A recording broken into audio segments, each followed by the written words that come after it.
Eh bien, voilà, désolé de vous avoir fait attendre avec l'orage à côté, il y a eu quelques retards.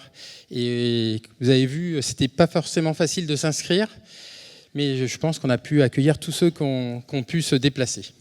Donc je me présente, je m'appelle Fabien Melbet, je fais partie du comité local d'organisation de la Société française d'astronomie et d'astrophysique qui organise cette semaine de congrès des d'astrophysiciennes et astrophysiciens de France. Et il y a une tradition, quand on le fait dans différentes villes, d'organiser une conférence grand public.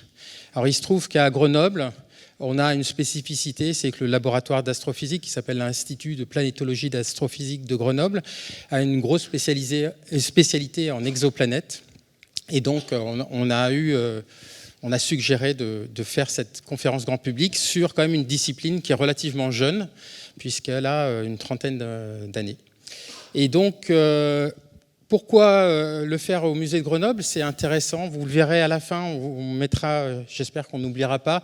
Il y a une exposition aussi qui a lieu en ce moment qui s'appelle Cosmos, ou Épopée cosmique, je crois, dont l'artiste Tutun Chan, qui est exposé en exposition temporaire. Et il faut profiter, le musée est gratuit, donc vous pouvez la visiter. Cette expo aussi est gratuite. J'en profite aussi pour dire qu'à la mairie de Grenoble, nous avons fait une deuxième action de grand public, qui est une exposition d'astronomie qui s'appelle « Des montagnes au ciel étoilé ». Elle est visible pendant 2 semaines à l'hôtel de ville et après elle sera visible à Cosmocité pendant tout l'été. Et puis à la rentrée, au moment de la fête de la science, ça sera visible sur le campus universitaire. Voilà, je ne vais pas en dire plus. Je vais laisser Lucie Lebouleux, qui est aussi dans le comité local d'organisation, présenter un peu les intervenants de ce soir. Merci. Enchantée tout le monde. Je suis vraiment ravie de voir tout ce monde ici pour entendre parler d'exoplanètes. Donc ce soir, nous accueillons Michel Mayor. Michel, tu peux même venir.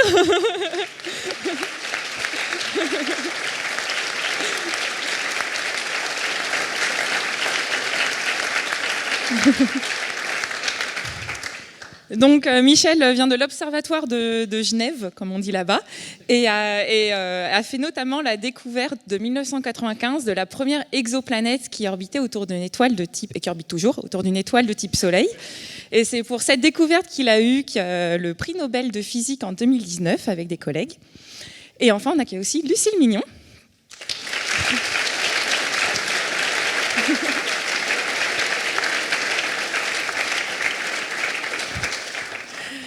Lucille est une de nos collègues à l'Institut de planétologie et d'astrophysique de Grenoble. Elle est aussi spécialisée dans les exoplanètes et c'est l'une des dernières recrues au laboratoire au CNRS. Merci à tous les deux. Et the floor is yours. Donc, on va leur laisser la parole. À peu près, c'est 1 heure à peu près de présentation. Par personne. Hein. C'est vrai que c'est la Suisse. Normalement c'est 1 heure, 1 heure et quart, et puis après il y aura une séance de questions parce que l'intérêt c'est quand même d'échanger avec vous et pouvoir leur poser des questions. Voilà. Eh bien, on vous laisse la parole. Merci Fabien. Eh bien, bonsoir mesdames, bonsoir messieurs. Donc, comme vous avez compris, cette conférence sera à 4 mains ou à 2 voix plutôt. On va parler de différents aspects de la recherche des exoplanètes. Bon, d'abord, donc il y a 31 années en fait que la première a été découverte, mais ça c'est pas la chose importante. J'aimerais plutôt dans cette première partie parler un peu brièvement de l'évolution des idées de ce sujet au cours des 2500 dernières années. On n'est pas du tout les premiers à se préoccuper de ce genre de questions, puisque déjà les philosophes grecs depuis le 5e siècle avant Jésus-Christ, discutaient de ce qui s'appelait à l'époque la pluralité des mondes, voire dans une fameuse lettre de Épicure, de la pluralité des mondes habités. Donc, maintenant, plus de 2000 ans après, on a démontré la correction de la première partie de cette lettre. Par contre, la deuxième, c'est le domaine chaud de l'astrophysique actuelle, enfin de notre domaine. C'est est-ce qu'on peut détecter s'il existe de la vie ailleurs dans l'univers? Les premières citations, là, c'est des gens qui ont rapporté ultérieurement, mais on n'a pas les textes originaux. Par contre, la lettre d'Épicure existe, est complètement préservée. Voilà, donc juste pour dire, à l'époque, on parlait de pluralité des mondes et on ne parlait pas évidemment d'exoplanètes. C'était une notion philosophique. Alors, je ne vais pas parler, ça ne s'est pas du tout limité au monde grec. Au cours de la totalité des 2 derniers millénaires, dans le monde chrétien, judéo-chrétien, eh bien, il y avait des philosophes, il y avait des théologiens, qui discutaient de ces questions. Juste pour dire, il n'y avait pas du tout d'opposition avec l'Église, comme on a tendance à le simplifier. En particulier, je devrais peut-être juste mentionner une chose, qu'au XIIIe siècle, l'archevêque de Paris, Étienne Tempier, demande la permission au pape Jean XXI d'enseigner l'hypothèse de la pluralité des mondes à la Sorbonne. Donc c'était absolument des notions qu'on considérait normales à discuter dans ce cadre-là. Alors ici, j'aimerais faire juste ces 3 citations, ces 3 références. D'abord celle de Giordano Bruno, qui, lui, a dit des choses qui, aujourd'hui, paraissent d'une trivialité totale. Je vais comme les dire. Il a dit « Le Soleil est une étoile. C'est simplement plus brillant parce que c'est plus près. Et puis, il y a des planètes qui tournent autour du Soleil. Il doit y avoir des planètes qui tournent autour des autres étoiles. » Donc, pour nous, évidemment, ça paraît d'une trivialité totale. Ce n'est pas le cas. Ce n'était de loin pas le cas à cette époque-là. Et puis, dès ce moment-là, on passe de la vision philosophique des mondes à la notion plus précise d'exoplanètes. C'était des planètes autour des autres étoiles. Et puis les 2 autres qui sont en fait la même idée, qui se cachent dans les 2 autres citations de Kant et Laplace, eh bien, les planètes du système solaire tournent toutes dans le même sens, essentiellement dans un plan. Et donc, les 2 introduisent la notion il doit y avoir eu une nébuleuse protoplanétaire pour former ces planètes. Mais ça, c'est il y a plus de 2 siècles. Et pourquoi j'en parle? Parce que c'est directement au centre d'une question du XXe siècle. Combien y a-t-il de planètes dans la Voie lactée? Mais avant d'en parler, je vais juste, à partir de l'affirmation, de la vision c'était pas de la science, de Giordano Bruno, eh bien, c'est une idée tout à fait commune. Il existe des planètes autour des autres étoiles. C'était absolument, ça a immédiatement diffusé dans la population. On trouve différents exemples. Ici, un atlas de 1742 qui montre, si vous regardez, bon, l'essentiel de l'atlas, évidemment, c'est le système solaire, mais si vous regardez dans le coin supérieur droite, vous voyez que les étoiles distantes qui sont dessinées le sont pour beaucoup déjà avec des systèmes planétaires. Donc, cette notion de système exoplanétaire, eh bien, existait déjà pleinement à cette époque-là. On trouve aussi le plafond d'une église ou d'un monastère à Prague où on voit exactement la même notion. Et ça s'est perpétué complètement jusqu'au XXe siècle. Les gens, évidemment, au début du XXe siècle, il y avait des films, il y avait des journaux de science-fiction, etc., qui montraient l'existence d'autres mondes. Et puis, si on regarde ce qui s'est passé dans le domaine scientifique à cette époque, eh bien, on a une image totalement différente.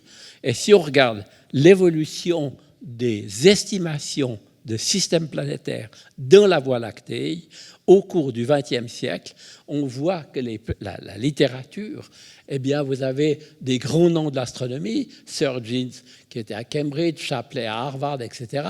Eh bien, vous voyez que toutes les estimations qui sont faites jusque vers le milieu du siècle, eh bien, on est seul dans la galaxie. 200 milliards d'étoiles, et nous, on est seuls. Pourquoi? Eh bien, simplement parce que l'hypothèse qui était cachée là derrière, c'est que pour former la nébuleuse, le problème était comment former la nébuleuse. Eh bien, l'hypothèse était l'hypothèse de Buffon, d'impact de deux étoiles, enfin pas un vrai impact, enfin un passage à courte distance qui arrachait par effet de marée une partie de l'enveloppe d'une étoile ou des deux étoiles, et puis après ça formait la nébuleuse. Évidemment, on peut faire le calcul de la probabilité d'un tel événement. Eh bien, 200 milliards d'étoiles durant des milliards d'années, il n'y a jamais de phénomène comme ça. La probabilité est complètement nulle, et donc, d'une manière cohérente, évidemment, les gens disaient, eh bien non, on n'arrive pas à former la nébuleuse planétaire par ce moyen-là, donc on est seul. Et au milieu du XXe siècle, les idées changent, tout d'abord par le fait qu'on commence à réaliser que les étoiles ne sont pas toutes nées en même temps. On savait depuis 1576 que les étoiles pouvaient être distribuées jusqu'à l'infini, comme ça. Par contre, les gens ne mentionnaient pas le fait qu'elles pouvaient être formées d'une manière continue. Et dans les années 40, l'astronomie, tout d'un coup, c'est un domaine qui émerge. Eh bien, on voit qu'il y a des étoiles jeunes, il y a des tas de travaux sur ce fait-là.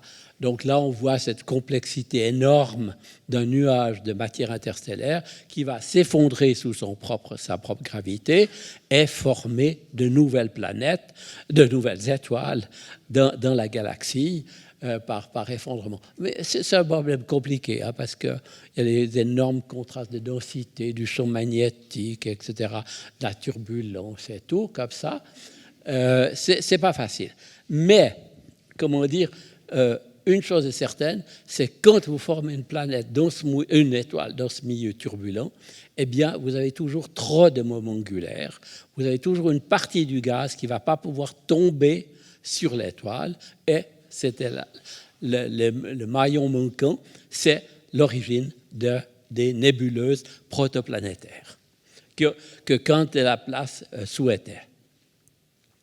Et on tombe sur une petite note d'un astronome américain qui, en 1952, lui travaillait dans un tout autre domaine de l'astrophysique. Il étudiait la rotation des étoiles comme le Soleil. Et il s'étonnait que tout d'un coup, pourquoi? Parce que toutes ces mesures montraient que la rotation des étoiles était très faible. Et comme il dit, non, mais il y a énormément de moments angulaires. Il s'attendait à trouver des étoiles qui tournent extrêmement vite, et il les trouve qui sont des rotateurs extrêmement faibles. Et il dit, le moment où est passé le moment angulaire, il est passé dans la formation d'une nébuleuse, qui est justement celle qu'on souhaitait. Et il dit dans cette petite note, c'est même pas un article, c'est une lettre presque, eh bien, il dit, il peut donc y avoir de nombreux objets semblables à des planètes dans la galaxie. Et ça, tout d'un coup, c'est un changement majeur qui se passe au milieu du XXe siècle. Et à ce moment-là, les idées changent complètement. Vous voyez qu'on retrouve des fois les mêmes personnes des deux côtés. On peut se permettre de changer d'idée, hein, de temps en temps. Et puis pas d'un petit coup, on passe de 0 à plusieurs milliards.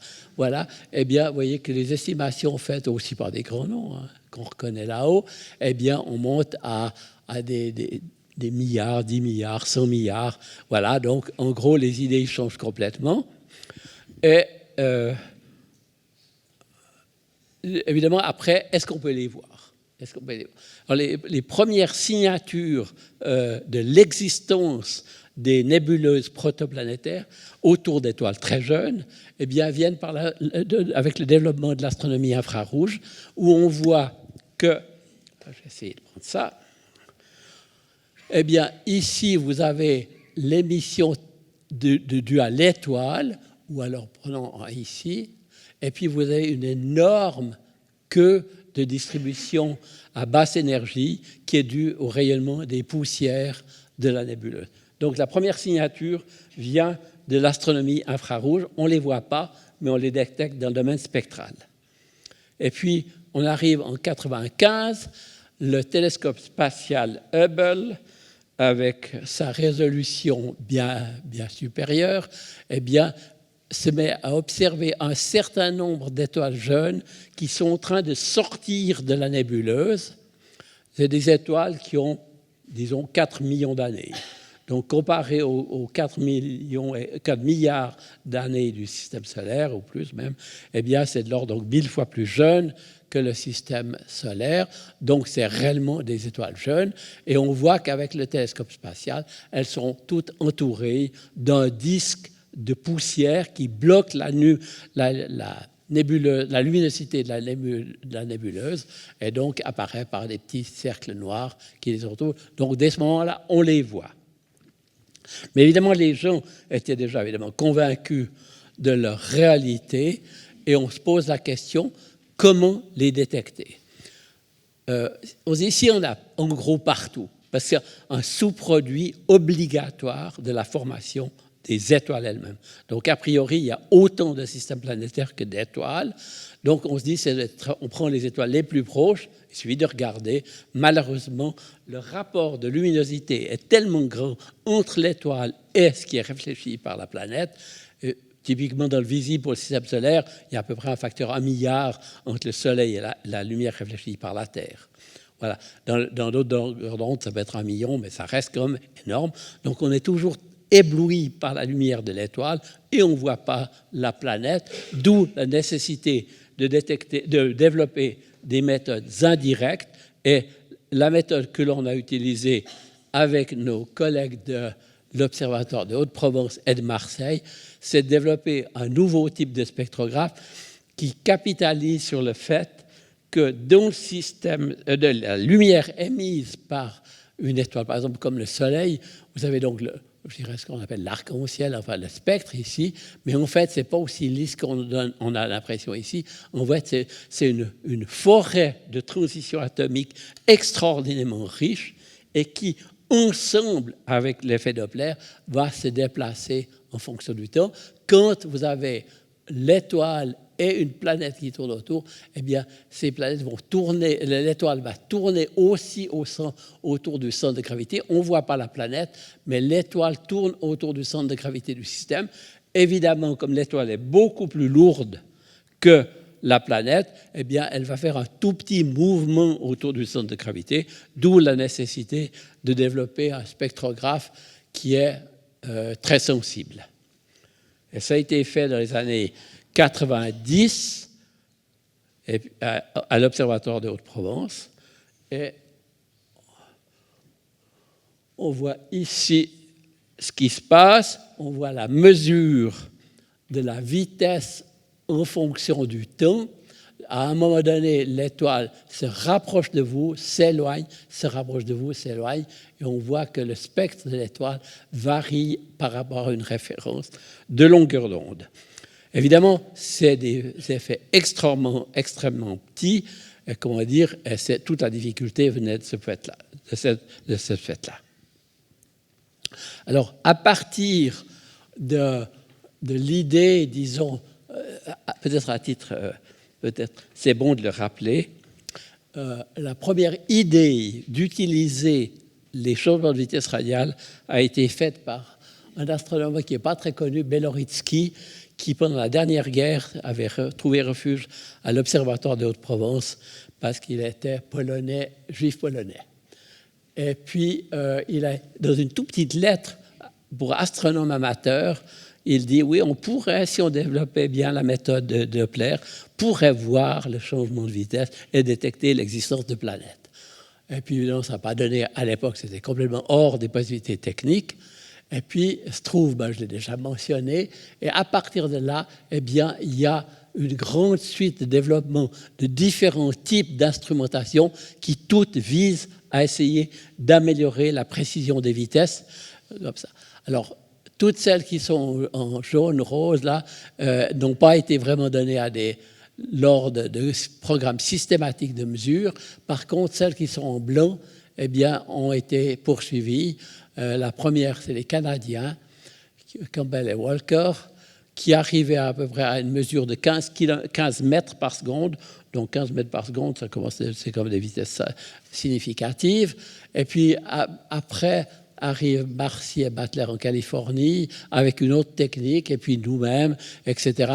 Jusque vers ces années-là, on a tous à peu près la même précision ici de l'ordre de 15 mètres par seconde. Puis après, il y a différentes améliorations qui sont faites, et c'est assez impressionnant de voir que, par exemple, eh bien, HARPS, qui est un nouveau spectrographe qu'on a construit après, arrive à 1 mètre par seconde, et puis le dernier de cette série, qui est développée depuis 5-6 ans, un peu plus, eh bien, on arrive à 10 cm par seconde. Juste pour apprécier, imaginez une étoile qui a plusieurs dizaines d'années-lumière, et vous cherchez à mesurer des variations de vitesse de l'ordre de 10 cm par seconde. Voilà. Donc, c'est le problème technique. Voilà. C'est la cuisine, mais la difficulté se cache dans ces détails.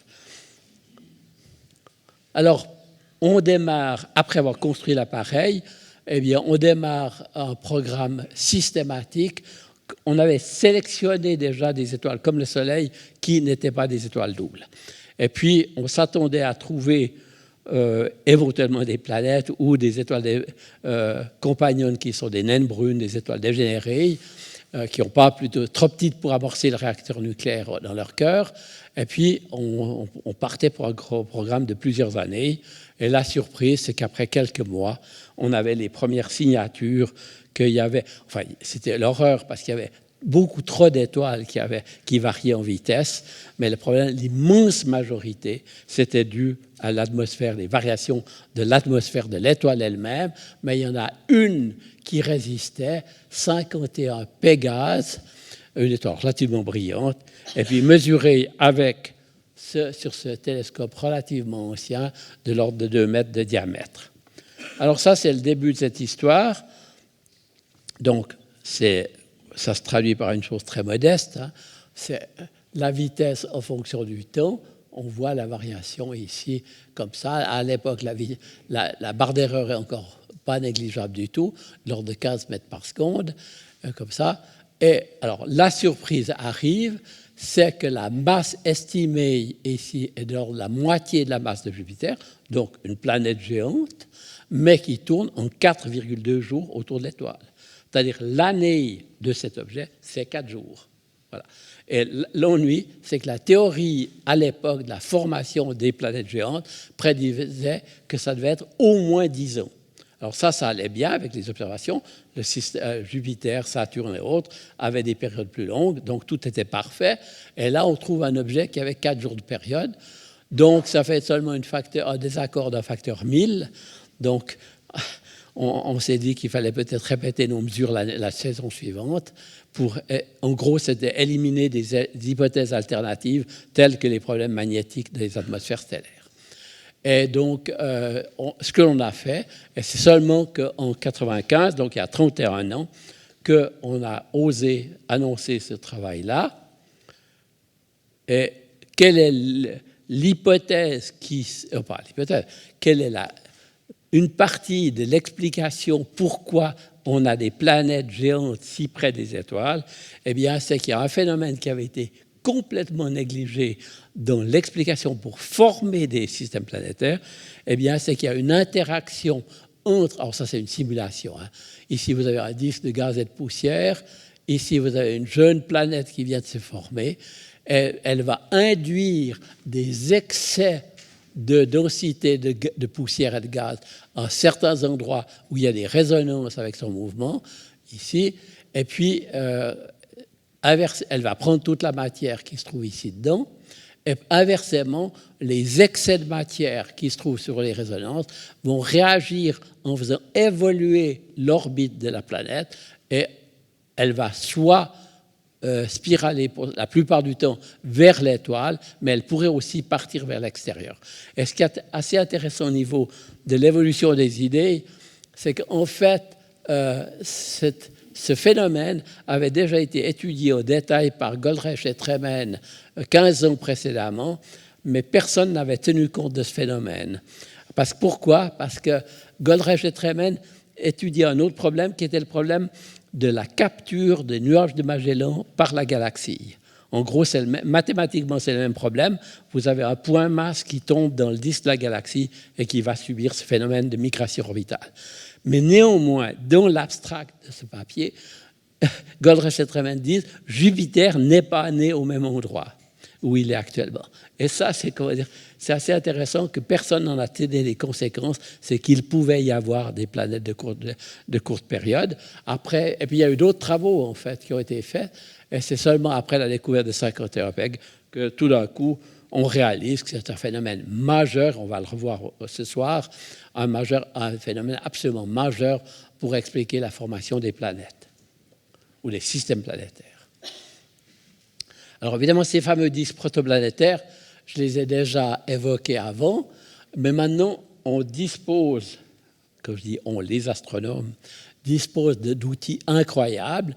Ici, c'est une vision de l'interféromètre qui se trouve à 5000 mètres dans les Andes, l'interféromètre ALMA, qui a une soixantaine d'antennes de 12 mètres de diamètre, qui permettent de travailler des ondes submillimétriques et donc qui permettent de mesurer le gaz froid dans l'univers. Formation des galaxies, formation des étoiles, formation des planètes. Et cet instrument a été mis il y a une quinzaine d'années. Et donc, c'est un outil fabuleux pour justement étudier les nébuleuses protoplanétaires. Alors ça, c'est une photo prise ordinaire du ciel, prise avec un grand télescope actuel. Et ici, vous avez une petite nébuleuse planétaire, beaucoup plus petite que la nébuleuse d'Orion qu'on a vue précédemment.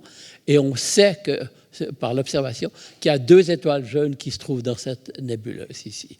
Alors maintenant, ça c'est une vision standard. Et puis maintenant, on regarde le même domaine, mais avec le radiotélescope, l'interféromètre. Et voilà ce qu'on voit. Eh bien là, il y a une des étoiles jaunes.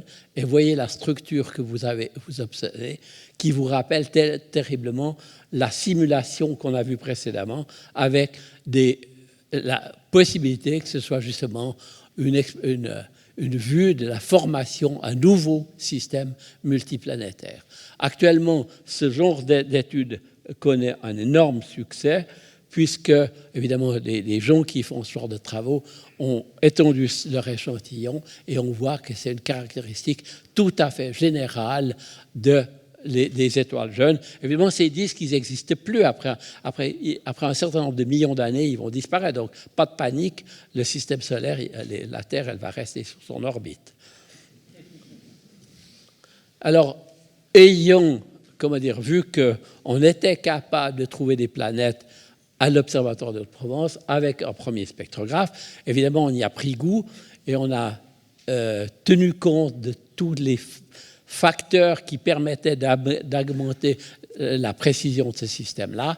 Et on a développé un nouveau spectrographe. Là, il est ouvert. Après, c'est sous vide, avec un énorme réseau de diffraction ici, qui a permis d'obtenir, il y a plus de 20 ans, la précision de 1 mètre par seconde. Évidemment, il y a d'innombrables conditions qui expliquent pourquoi on a pu passer à une précision de cet ordre, en plus avec le fait qu'on a accès à ce télescope-là de 3,60 m de diamètre, donc plus de photons. Et on a trouvé des centaines et des centaines de planètes. En fait, le problème, c'était plutôt... c'est qu'on n'avait pas anticipé que ça marcherait si bien, en sens que, quand vous regardez une planète, alors on avait calculé le temps qu'il nous fallait pour notre échantillon et tout d'un coup, vous découvrez des objets comme ça. Vous avez la vitesse radiale ici en fonction du temps. Chaque petit point, c'est une mesure de vitesse. Alors, quand à l'œil, vous pouvez me dire, oui, il y a une planète ici. Hein. Avec ça, chaque fois, ça correspond à une année, à ces paquets de points. Donc, on voit que c'est une mesure faite sur beaucoup d'années. Eh bien, on se dit qu'il y a une planète. Mais quand vous analysez ces données, en fait, vous découvrez qu'il y a 7 planètes, ou 6 planètes, je ne sais plus, 6. Et donc, plusieurs, ici, de l'ordre de 1 jour, avec l'ordre d'une fois la masse de la Terre, 13 jours, 5 jours, 13 masses de la Terre, etc. Vous avez toute une hiérarchie et plusieurs planètes extraordinairement proches de ces. Ça, c'est une simulation dynamique faite par Jacques Lascar, qui montre que le système va rester stable. Il varie un peu, mais par contre, il ne va pas se casser, il est stable. Voilà, donc ça montre tout d'un coup la richesse des potentiels de découverte des systèmes planétaires. Et évidemment, on a continué pendant pendant les 30 dernières années. Alors, c'est un diagramme que vous allez revoir plusieurs fois ce soir. Alors, ça, c'est un diagramme important. Vous avez la masse des planètes découvertes, 1 fois la masse de la Terre, 10 fois la masse de la Terre, 100 fois la masse de la Terre. Donc, les planètes géantes sont dans ce colonne-là. Ça, c'est les planètes du système solaire. Ici, vous avez la Terre et Vénus, etc. Et alors, maintenant, on va voir ce qui se passe au niveau des découvertes. Alors, il y avait la première, c'était 51 PEG, et puis maintenant, vous voyez en rouge apparaître toutes les découvertes qui ont été faites de systèmes planétaires, de planètes, faites par la méthode du système de la spectroscopie Doppler. Et puis après, on voit apparaître d'autres couleurs qui sont liées à d'autres techniques que Lucille va décrire plus en détail ici. Et donc, on voit... Alors, si vous devez vous rappeler une seule chose de ce diagramme, eh bien, c'est la diversité. Ici, vous avez la masse, vous avez la période ou la séparation, ici. Eh bien, vous voyez qu'il y a des planètes ici qui sont découvertes qui ont quelques heures de période. C'est incroyable, on n'a pas du tout ça dans le système solaire. Et puis, vous avez une diversité de masse absolument considérable. En fait, ce n'est pas visible sur ce diagramme, mais l'excentricité des orbites est aussi fantastique. Il y a dans le système solaire, toutes les grandes planètes tournent circulairement, quasiment circulairement. Mais nous, on découvre des planètes qui ont des orbites de 0,93. Donc des orbites extraordinairement allongées. Donc ça, c'est une des caractéristiques, c'est la diversité. Ça n'a rien à voir. Regardez, les systèmes planétaires, le Soleil, c'est ça. Et ce que l'on découvre, c'est ça. Voilà. Donc ça, c'est, je dirais, si on doit regarder qu'est-ce qui s'est passé autour des 30 dernières années, eh bien ça, c'est une des choses importantes. Et puis évidemment, on se dit, est-ce qu'on est capable de comprendre ça? Alors, on a des collègues qui essayent de dire, on va mettre toute la physique que l'on peut sur l'accrétion, donc on construit par accrétion de particules et de planétésimales les planètes, on tient compte de ce phénomène de migration, etc. Est-ce qu'on est capable de reproduire plus ou moins ce que l'on observe? Alors, il y a 2-3 groupes dans le monde qui essayent de faire ce genre de choses-là. Ah non, c'est pas ça qu'il faut faire. Voilà. Et ils prédisent, en fonction du temps, les trajectoires dans le plan masse, l'axe, le demi-grand axe, eh bien, on peut voir que, justement, on est capable de peupler ce diagramme comme on l'observe. Alors, on reste modeste, ça ne marche pas si bien que ça. Ça veut dire qu'on ne maîtrise pas toute la richesse de la physique nécessaire pour expliquer la formation des systèmes planétaires. Et je vais terminer ma partie avec juste cette image de la Voie lactée. Je vous rappelle, la Voie lactée, 200 milliards d'étoiles liées par la gravitation. Et comme on a vu avec Otto Struve, il doit y avoir plus ou moins des planètes, des systèmes planétaires autour de toutes les étoiles. Et on se dit, est-ce qu'on les a vraiment toutes mesurées? Et non.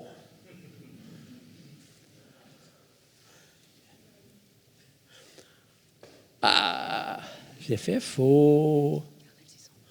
Voilà. Heureusement que vous êtes là. Alors, ça, toutes les planètes qui ont été découvertes, elles sont dans cette région-là par rapport à la galaxie. Donc, comment dire, et ça, il faut le voir en 3 dimensions en plus. Hein. C'est, comment dire, c'est vraiment qu'une infime. De toute façon, on n'a aucune raison de toutes les mesurer. Hein. Mais comment dire, c'est juste pour dire que c'est vraiment nos voisines. Et je reviendrai sur cette notion de voisine tout à la fin de l'exposé. Lucie, à toi de jouer. Je n'ai pas besoin, ça va aller.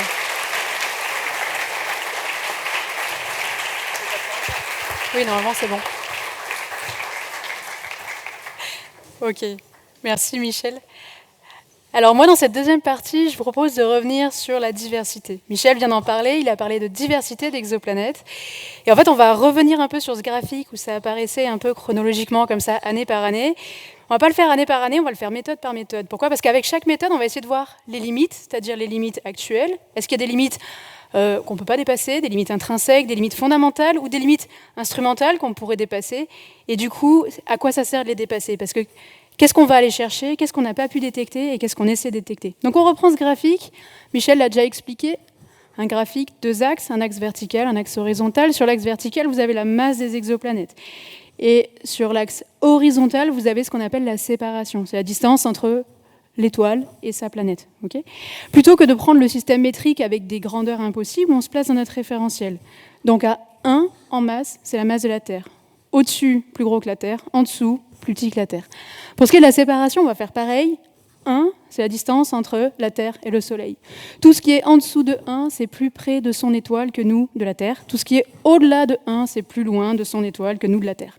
Du coup, si on a compris ce graphique, effectivement, comme l'a montré Michel, on peut placer la Terre, 1, 1, facile. On pose le système solaire, facile. Mercure, Vénus, Terre, Mars, hop, et puis les géantes, Jupiter, Saturne, et au fond, Uranus et Neptune, nos glacés. Alors, pour ce qu'on n'a pas vraiment dit, c'est qu'on a une échelle, effectivement, qui est logarithmique. On multiplie par 10 à chaque fois qu'on monte. Et ça, c'est pas pour rien, c'est parce que ça nous permet de donner des gammes de masse et de décrire un peu les planètes.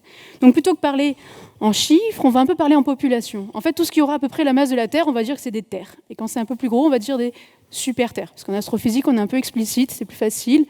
Quand on va être de l'ordre de 10 masses de la Terre, en fait, on va être dans le domaine un peu de Neptune-Uranus. 15 masses de la Terre.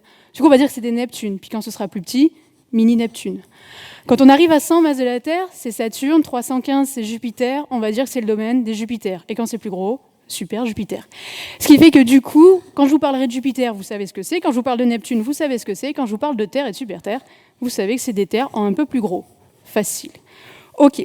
Donc maintenant, on va essayer de remplir ce graphique avec les méthodes. Et on va commencer par la méthode la plus intuitive, qui est de voir une exoplanète, et qui est en fait extrêmement difficile. Alors voir une exoplanète, c'est l'imagerie directe. Ça veut dire vraiment recevoir l'information lumineuse de l'exoplanète, c'est pour ça que ça s'appelle direct, et pas sa conséquence. Alors comment on fait ? On prend un télescope avec un instrument, un imageur dessus, on va pointer sur une étoile, et bien sûr on va être totalement ébloui par l'étoile. Et donc tout le but est d'éteindre l'étoile pour faire apparaître la planète. Okay ? Alors du coup, faire apparaître la planète, il y a une notion très importante derrière. Aujourd'hui, avec nos capacités actuelles en imagerie directe, on va voir la lumière qui est émise par la planète. Ça, c'est important à comprendre parce qu'on dit souvent qu'une étoile, ça brille, une planète, ça brille pas. Alors c'est un peu vrai, puis c'est un peu faux aussi. En fait, si une planète, elle est géante, si elle est donc très massive, mais qu'elle est très jeune, elle est aussi très chaude. Et donc elle émet. Et ce qu'elle émet, c'est pas de la lumière, c'est un rayonnement thermique. Alors c'est la même chose, mais c'est pas tout à fait dans le même domaine. Et donc si on va dans l'infrarouge, en fait on va pouvoir recevoir de l'information lumineuse directement de votre planète. Et donc on va réellement voir la planète. Et donc avec cette explication, normalement vous avez déjà compris les limites de cette méthode. Cette méthode, elle permet de détecter quoi ?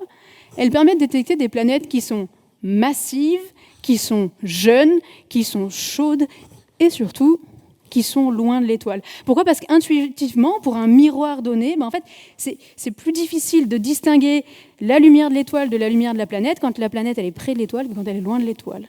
Assez intuitivement, c'est pour ça qu'on va avoir du mal à détecter. Et si on regarde par rapport à notre système solaire, eh bien ça veut dire qu'il n'y a strictement aucun objet comparable dans ce domaine-là, dans notre système solaire. Autrement dit, si tous les systèmes planétaires sont comme notre système solaire, alors là, il ne devrait rien y avoir. Et pourtant, cette méthode, elle a permis, vous l'avez vu, de détecter des dizaines d'exoplanètes, jeunes, massives, loin de leur étoile, rien à voir avec notre système solaire. Alors, pour ceux qui aiment les instruments, et puis soyons un peu chauvins tout de même, le meilleur imageur, un des meilleurs imageurs, il a été construit en fait en France, il a été fait à Grenoble notamment, il s'appelle Sphère, et il est installé sur un télescope de 8 mètres qui est au Chili, sur le Very Large Telescope, donc à Paranal, il y a 4 télescopes de 8 mètres, et sur l'un de ceux-là, il y a Sphère. Depuis, il y en a eu effectivement une copie qui s'appelle JPICE et qui est posée effectivement au Chili et à Hawaï sur des 8 mètres. Et puis l'imageur que vous connaissez probablement le plus, c'est le James Webb Space Telescope. Effectivement, dans ce satellite, il y a un imageur. Alors, principale différence entre le sol, l'espace, forcément, l'atmosphère de la Terre. Vous ne faites pas la même chose depuis l'espace que ce que vous faites depuis le sol. Logiquement, vous avez l'atmosphère entre les deux. Et puis la taille du miroir, parce que rentrer un miroir gigantesque dans une fusée, ce n'est pas si simple. Alors maintenant, concernant les méthodes indirectes. La première méthode dont je veux parler, c'est la méthode des transits, qui est une méthode indirecte, parce que cette fois, on va s'intéresser à la conséquence de la présence de la planète sur l'étoile. Et cette méthode, elle consiste à aller regarder une étoile et à mesurer au cours du temps la quantité de lumière que vous allez recevoir de cette étoile. Et pourquoi ? Parce que vous allez espérer voir un petit événement, une petite baisse de luminosité que l'on va imputer à la présence de la planète qui va passer devant l'étoile. Et lorsque la planète va passer, elle va cacher une partie du disque et donc la luminosité de l'étoile va un peu baisser. Alors la limite, là, on l'a tout de suite. C'est que la première limite, elle est intrinsèque, elle est fondamentale et on n'y peut rien. C'est que si le système planétaire n'est pas bien aligné, c'est-à-dire pas aligné favorablement par rapport à nous, elle ne transitera jamais. Vous pourrez améliorer vos satellites encore et encore, si ce n'est pas aligné, ça ne marchera pas. Donc ça, c'est une première limite, elle est fondamentale, et elle dit qu'on n'a accès qu'à une petite partie, un faible pourcentage des systèmes planétaires via cette méthode. Après, il y a une limite aussi beaucoup plus simple, une limite instrumentale, qui est que la partie occultée est directement reliée à la baisse de luminosité. Autrement dit, pour une étoile donnée, plus votre planète elle sera massive et grosse, plus la baisse de luminosité sera importante pour cette même étoile, plus la planète est petite et moins massive, du coup, plus la baisse de luminosité elle va être petite. Et dès qu'on parle de quelque chose qui est petit, ça veut dire qu'il faut un instrument précis. Et avoir des planètes de plus en plus petites nécessite des instruments de plus en plus précis. Forcément, limite instrumentale. Il y a une dernière limite, elle est un peu plus complexe à comprendre, elle est que la séparation, donc la distance entre l'étoile et la planète, elle joue un rôle là-dedans. En fait, si on fait une projection, eh bien, les angles favorables d'inclinaison, il y en a beaucoup plus quand on est près de l'étoile que quand on est loin de l'étoile. Et donc, en quelque sorte, lorsque la planète va être loin de l'étoile, typiquement notre Jupiter, eh bien, il y a très peu d'angles favorables, et donc finalement, la probabilité de transit, elle s'effondre complètement. Alors, si on place toutes nos limites sur notre graphique, ça donne quoi ? Eh bien, ça donne que les grandes masses, à courte séparation, c'est facile. On peut les détecter, on y arrive bien. Puis, quand on commence à être vers les petites planètes, ça commence à être difficile parce qu'il faut des instruments très précis. Et quand j'ai dit que c'était facile à courte période, en fait, on voit bien qu'on peut détecter quasiment jusqu'à peu près Mercure. Mercure, c'est notre première planète. Donc, à nouveau, si tous les systèmes planétaires sont comme notre système solaire, là, dans ce graphique, avec cette méthode, il ne devrait rien y avoir. La masse de Mercure, ce n'est pas détectable. Pas possible aujourd'hui, et il n'y a aucune planète qui devrait se situer là. Pourtant, c'est une méthode qui aujourd'hui est à peu près la plus prolifique. Elle a donné des milliers d'exoplanètes, ce qui signifie qu'il y a des milliers d'exoplanètes dans des configurations totalement différentes de notre système solaire. Et pour l'instant, on n'arrive pas à y aller. Alors pour ceux qui aiment les instruments, ces planètes, on les doit à deux instruments principaux, deux missions spatiales, le satellite Kepler et le satellite TESS. Kepler, il a regardé un champ du ciel pendant 3 ans. On va dire qu'il a fait de son mieux avec la précision qu'il avait et il a détecté 1500 planètes à peu près à courte période. Il a ensuite fait une seconde mission où il est allé paver le ciel, mais plutôt encore des découvertes à courte période. TESS, c'est assez rigolo parce que TESS a une autre stratégie. TESS, le but, c'est d'aller détecter des exoplanètes dans tout le ciel observable. Et pour faire tout le ciel, on ne peut pas le faire tout en même temps. Donc ce que fait TESS, c'est qu'il prend un secteur, il reste 27 jours, puis il passe à un autre secteur. Et ça fait des années que TESS, comme ça, secteur par secteur, fait tout le ciel. Alors c'est super parce que ça fait tout le ciel, mais vous comprenez bien que forcément, quand on reste 27 jours sur une étoile, tout ce qui est à plus grande période ou à plus grande séparation, on a peu de chances de la voir, voire même en fait on va la rater. Et donc c'est pour ça qu'on a beaucoup d'exoplanètes à courte période. C'est plus facile, mais en plus on n'est pas resté forcément suffisamment longtemps pour les détecter. Et ça, c'est une limite actuelle. La dernière méthode dont on va parler, elle a déjà été introduite par Michel. On l'a à peu près compris, c'est le mouvement réflexe de l'étoile, c'est-à-dire qu'on cherche à vérifier si l'étoile est en train de tourner. Alors là, les limites, la première, elle a déjà été présentée aussi par Michel, puisque ce qui va définir ce qu'on appelle une détection, c'est le fait d'aller faire toutes ces mesures. Et ce qui va nous permettre de détecter, la première chose, c'est l'amplitude de ce signal. Et c'est pour ça que Michel a dit, en amplitude, on va essayer du coup d'avoir des instruments de plus en plus précis. Parce que ce signal-là, pour un Jupiter, ça peut être des centaines de mètres par seconde, mais pour la Terre, c'est 8 cm par seconde. Donc on y arrive, on y est presque en termes d'amplitude. Ça, c'est une limite facile. Mais en fait, il y a une limite qui est moins évidente, mais qui est extrêmement importante. C'est que pour détecter ce signal, vous devez faire des mesures pendant toute la durée du signal. Autrement dit, si vous avez un Jupiter, 11 ans de période, si on considère un Saturne, 30 ans de période, pour pouvoir détecter un Jupiter comme le nôtre, il faut observer la même étoile pendant 11 ans, avec le même instrument, sur le même télescope. L'amplitude, on peut l'avoir, on a les instruments pour le faire, mais il faut continuer d'observer. Et ça, en fait, c'est une limite qui devient humaine et économique. humaine parce qu'il faut que l'on se transmette l'information, parce que les programmes d'observation, suivant les observatoires, ils sont revus tous les 6 mois, tous les ans. Si on ne se transmet pas l'information, si on ne fait pas le choix d'aller vers des programmes d'observation qui ne vont pas permettre une publication en 6 mois, mais en 11 ans, alors on ne les détectera jamais, ces planètes-là. Donc ça, c'est un choix fort, et c'est un choix qui a des conséquences, parce que pour le faire aussi, ça veut dire maintenir les instruments pendant 11 ans. Il faut les créer. Ça, en général, on arrive à trouver l'argent pour faire un instrument le plus performant, le plus gros, le plus beau, super. Mais le maintenir pendant des années, en fait, ça coûte de l'argent. Et ça, c'est un choix fort qui a été fait effectivement de la part de la Suisse et de la part de la France, puisqu'on a des instruments qu'on maintient et dont on maintient encore l'utilisation. Bien sûr, à l'Observatoire d'Haute-Provence, il y a Sophie, qui est le nom du spectro, qui a été posé sur le 2 mètres et qui est depuis 2006. On va avoir ARPS, qui a été mentionné déjà par Michel, ça fonctionne depuis 2003. On lui a fait une petite upgrade il y a 2 semaines et il va très bien. Le plus performant, Espresso, plus récent, mais effectivement qui est toujours en utilisation. Et puis, à nouveau, soyons un peu chauvins, il y a un spectro qui a été installé dans un autre observatoire qui n'est pas un observatoire européen, qui est le Canada-France Hawaii Telescope. Et effectivement, c'est un spectro qui, lui, va regarder dans l'infrarouge, proche infrarouge, et qui détecte depuis quelques années maintenant déjà pas mal de petites planètes par la méthode des vitesses radiales. Alors, si on met toutes nos détections, nos limites de détection sur notre graphique, il se passe quoi? Eh bien, comme on l'a dit, aller vers les petites masses, c'est difficile. On y arrive, mais on y arrive avec des instruments récents qui n'ont que quelques années. Donc avoir des petites masses à grande séparation, c'est très difficile. Par contre, des grandes masses à grande séparation, on y arrive. Mais à nouveau, si tous les systèmes planétaires sont comme notre système solaire, alors dans ce graphique, on devrait avoir un peu de Jupiter, et puis c'est tout. Puis en fait, quand on colle les détections, voilà tout ce qu'on obtient. On obtient une immense diversité d'exoplanètes qui, à nouveau, n'ont probablement rien à voir avec notre système solaire. Des objets complètement différents. Alors on pourrait continuer comme ça, des méthodes de détection, il y en a encore un petit paquet, mais bon, on ne va pas toutes les faire, on va juste toutes les mettre ensemble sur la figure pour revenir à la figure présentée par Michel. Et en clair, on se rend compte qu'il y a une grande diagonale dans cette figure. C'est qu'en fait, tout ce qui est dans la diagonale du bas, et d'ailleurs c'est notre système solaire, c'est dommage, c'est inaccessible. Donc répondre à la question, est-ce qu'il y a des analogues à notre système solaire ? Pour l'instant, on n'a aucun moyen d'y répondre, puisque c'est un domaine dans lequel on ne peut pas détecter. Pas aujourd'hui, pas encore. Mais quand on dit ça, en fait, on a une vision qui est un peu trop centrée sur notre système solaire, et on oublie de regarder le reste. On a plus de 6000 exoplanètes qui n'ont probablement rien à voir avec notre système solaire, et qui ont probablement des choses extrêmement intéressantes à nous apprendre. Alors pour se balader dans ces exoplanètes, parce que là c'est un graphique, c'est pas très funky, on va reprendre ces exoplanètes et puis on va les tracer encore en fonction d'un autre paramètre, parce que maintenant on a compris comment ça fonctionne. On va dire qu'à l'exoplanète, au point qui est utilisé, on va lui attribuer la température de son étoile. Alors pourquoi la température de l'étoile ? Eh bien parce que notre Soleil, c'est une étoile, disons moyenne, qui a une température de surface, si vous voulez, qui va être à 5700 Kelvin, soit à peu près 6000 degrés Celsius.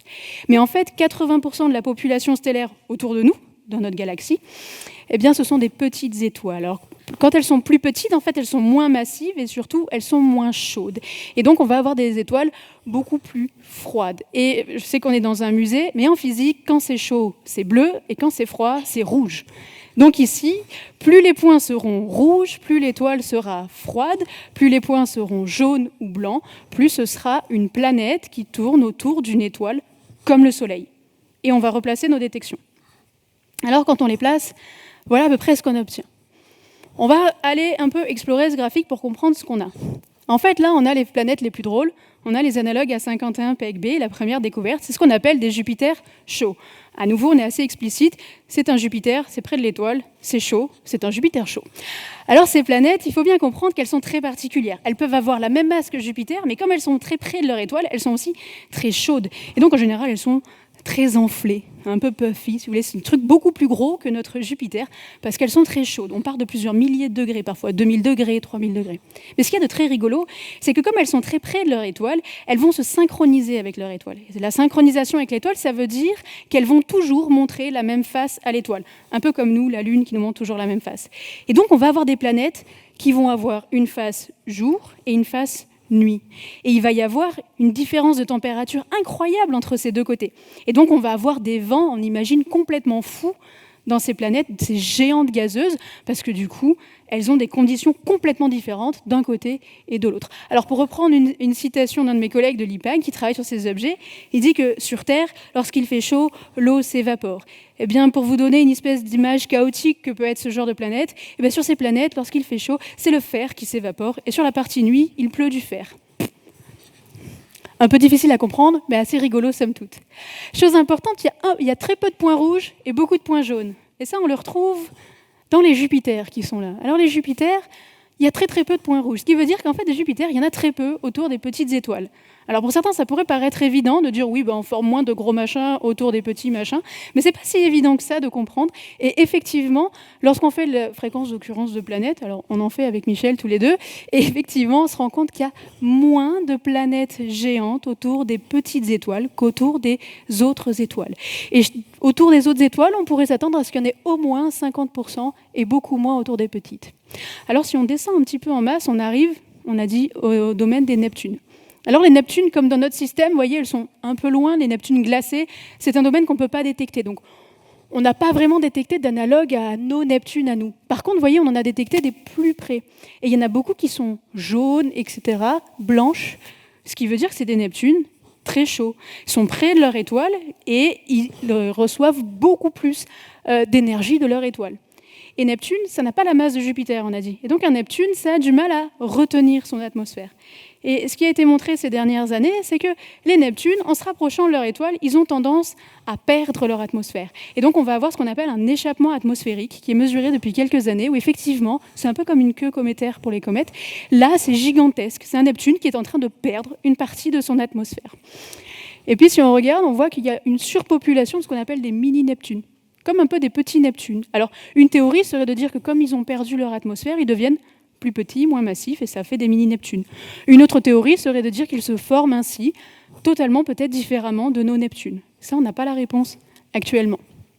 Et puis si on descend, on va vers, on l'a dit, les terres et les super-terres. Alors quand on se pose la question de la vie, forcément, on va aller vers ces planètes. Et là, ce qui est intéressant, c'est qu'il y a beaucoup de points rouges, par contre. Alors il y a quelques points jaunes, mais la plupart c'est des points rouges. Pourquoi ? Parce que quand j'ai décrit la méthode des transits et quand Michel a décrit la méthode des vitesses radiales, eh bien, il fallait voir une petite subtilité, effectivement, c'est que pour la méthode des transits, pour une planète donnée, plus l'étoile est petite, plus le signal est grand. Et par contre, plus l'étoile est grosse, plus le signal est petit. Et c'est la même chose pour la vitesse radiale, c'est qu'en fait, on n'est pas uniquement sensible à la taille de la planète, on est sensible au ratio entre les deux. Et donc aujourd'hui, les toutes petites planètes, on est uniquement capable de les détecter autour des petites étoiles, ou majoritairement. Puis ça tombe bien, parce que comme j'ai dit, il y en a 80% autour de nous, c'est super bien, il y en a plein. Alors avant d'aller vers celles-ci, quand on regarde celles qui sont représentées par des points blancs, eh bien ça veut dire qu'elles sont très près de leur étoile. Alors elles sont en rotation synchrone, elles aussi, mais elles sont tellement près qu'on pourrait imaginer des planètes dont la surface reste en fusion. Alors il y a des théories comme ça qui parlent de planètes lave, parce qu'elles sont à de telles températures qu'on pourrait s'imaginer la matière dans un tout autre état, une planète qui ne peut pas redescendre en température. Par contre, celles qui sont autour des petites étoiles, donc tous les points rouges, il faut bien comprendre que comme l'étoile est plus petite, elle rayonne moins, et même si on est très près, on n'est pas forcément un énorme caillou cramé. En fait, on peut même être dans une condition qui pourrait être tempérée. C'est-à-dire qu'on pourrait aller vers la définition de la zone habitable, qui est la distance de l'étoile, où s'il y a de l'eau à la surface de la planète, alors elle est à liquide. Si elle est plus près, c'est évaporé. Si elle est plus loin, c'est glacé. Et là, on pourrait effectivement, certaines de ces planètes se trouvent dans la zone. Alors, moi, je dis tempérée parce que l'habitabilité, c'est infiniment plus complexe que ça, bien sûr, mais au moins la zone tempérée de ces étoiles. Par contre, il ne faut pas oublier qu'elles sont synchronisées. Autrement dit, ce sont des planètes qui pourraient montrer toujours la même face à leur étoile. Donc quand on lit effectivement dans la littérature ces dernières années une planète comme la Terre détectée autour d'une étoile très proche de nous dans la zone habitable, oui, mais c'est pas exactement comme la Terre, c'est quelque chose de complètement différent. Ça veut pas dire inintéressant, bien au contraire, et ça veut pas dire que c'est pas habitable. Ça veut juste dire que c'est pas tout à fait la même configuration que la Terre. Parce qu'effectivement, si la Terre montrait toujours le même visage, il se passerait des choses un peu différentes. Je pense que je vais m'arrêter là et puis je vais laisser Michel parler de la suite, parce qu'effectivement, quand j'ai décrit un peu ces planètes, je suis allée un peu plus loin que la détectabilité, je suis un peu allée dans la caractérisation. Je te laisse la parole.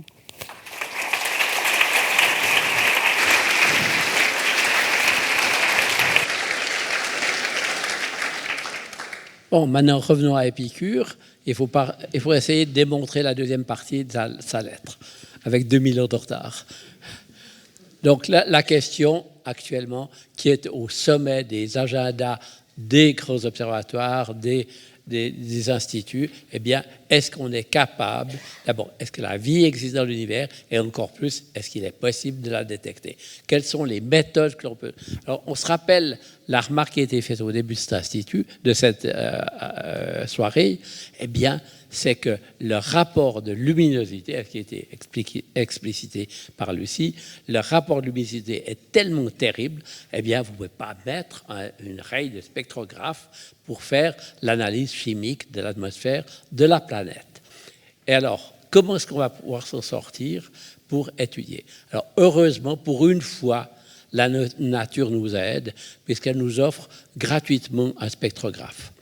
En fait, quand vous avez la planète qui va passer devant l'étoile lors d'un transit, eh bien, quand le rapport, la luminosité de la surface qui est bloquée de l'étoile nous donne accès au rapport des diamètres de l'étoile et de la planète. Ça a déjà été développé, explicité. Quand la planète est derrière, il y a une baisse de la luminosité infrarouge. Vous avez accès à la température de l'atmosphère de la planète. Mais ce qui est le mieux pour le futur, c'est le fait que l'atmosphère de la planète, ici, va filtrer la luminosité qui vient de l'étoile. Et quand vous comparez le spectre de l'étoile, quand la planète est derrière ou devant, vous avez une toute petite différence qui est due au fait que le spectre émis par l'étoile est modifié légèrement par le fait que cette partie-là a passé à travers l'atmosphère de la planète.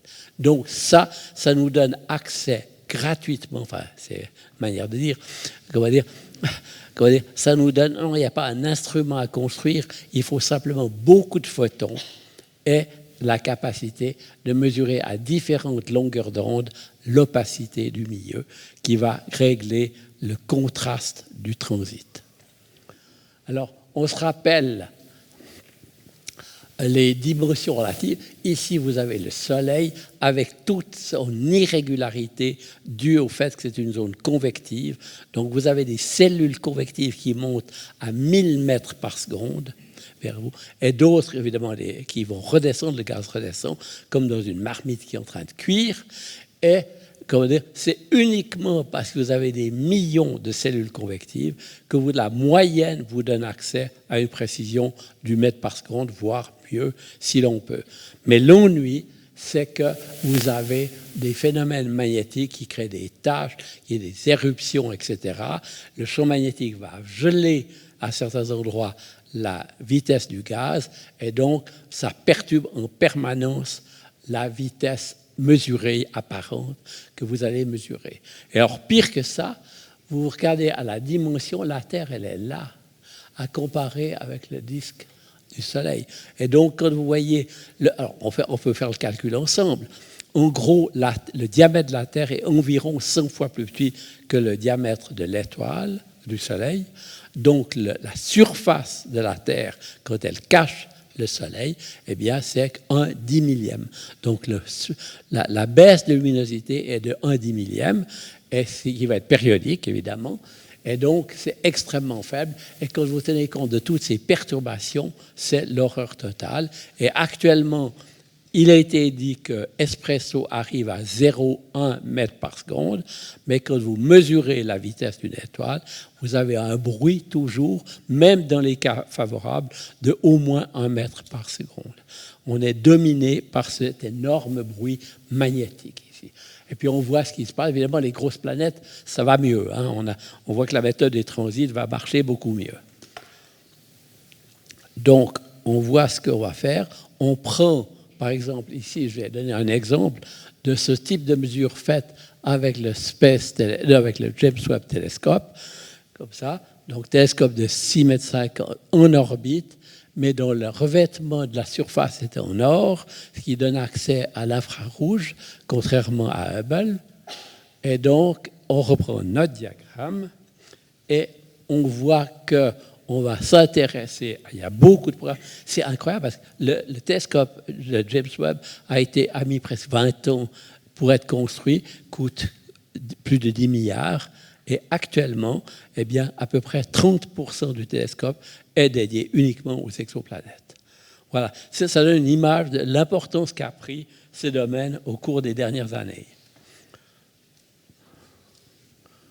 Et donc, on va s'intéresser. Malheureusement, on n'a pas encore accès à cette région-là pour trouver des candidats pour être mesurés, mais on a quand même des planètes rocheuses tempérées. Donc, déjà, essayons de voir ce que l'on peut faire dans cette région. Donc, l'idée, c'est d'essayer de faire la spectroscopie de ces atmosphères, donc l'étude de la composition chimique de ces atmosphères.